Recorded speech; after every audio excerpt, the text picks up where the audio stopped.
రాసిన సువిశేషములోని భాగము. ప్రభువా నీకు మహిమ కలుగునుగాక. యేసు తన శిష్యులతో ఇట్లనెను, నీ పొరుగువానిని ప్రేమింపుము, నీ శత్రువును ద్వేషింపుము అని పూర్వము చెప్పబడిన దానిని మీరు విని ఉన్నారు కదా.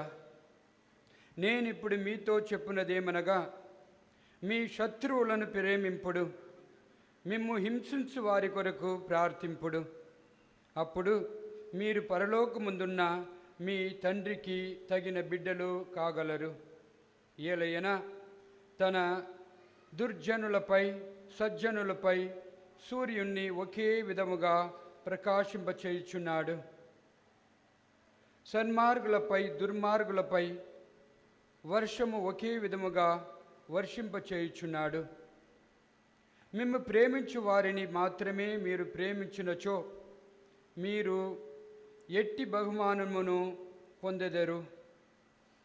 సుంకరులు సైతము ఇట్లు చేయుటలేదా?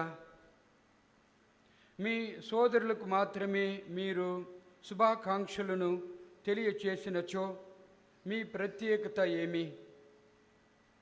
అన్యులు సైతము ఇట్లు చేయుటలేదా? పరలోకమందున్న మీ తండ్రి పరిపూర్ణుడై ఉన్నట్లే మీరును పరిపూర్ణులు కాగలరుగా.